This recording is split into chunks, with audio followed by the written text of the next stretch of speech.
Mesdames et messieurs, bonjour. Nous sommes lundi 17 avril 2023 et c'est l'heure du Flash Info qui présente exclusivement l'actualité environnementale sur Planète Terre à TV.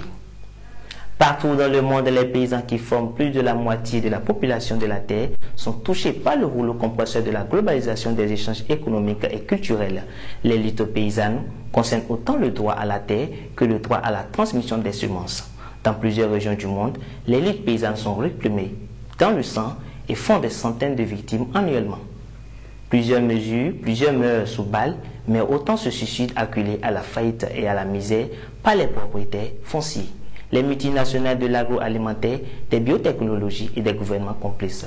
Chaque année, le 17 avril est une occasion de sensibiliser la population aux luttes paysannes d'ailleurs et d'ici. Les députés de la 9e législature ont été convoqués pour la première session ordinaire de l'année ce jeudi 13 avril 2023. Une dizaine de projets de la loi sera examinée par ces députés de la 9e législature.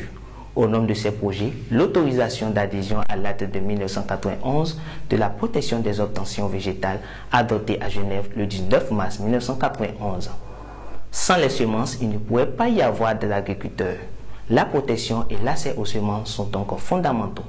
Plus de détails dans le 19h45. Branche artistique de l'horticulture, la florale, allie l'attachement pour les éléments de la nature à la passion de les mettre en œuvre, de les associer par une expression artistique personnelle, humaniser l'harmonie, l'urbanisme, l'architecture pour les bénéfices de la biodiversité au quotidien. C'est aussi un rôle que joue la florale. Vous suivez le reportage dans le 19h, dans l'édition de ce soir.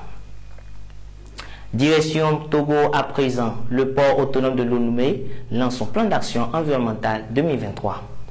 À la direction du port de Lomé, on indique que l'élaboration de ce plan d'action environnemental est une initiative du Conseil environnement qui accompagne le port autonome de Lomé depuis novembre 2022 sur les questions environnementales. Le plan vise donc à doter le port d'un tableau de bord de ses interventions à caractère environnemental et social pour l'année 2023. 60 millions de francs CFA, c'est le coût total pour l'exécution de cette phase pilote du plan d'action environnementale pour le port autonome de Lomé 2023. Elle a été dévoilée par le directeur général du port autonome de Lomé, le contre-amiral Adénion Fou. C'est tout pour ce Flash Info. Merci de votre aimable attention. Désormais, prenez le rendez-vous tous les jours, du lundi au vendredi, pour suivre l'actualité exclusivement vouée à l'environnement sur l'ensemble de nos réseaux. Retrouvez Inès Kwasi à la présentation de 19h45. Protégez l'environnement, parce que l'environnement, c'est vous.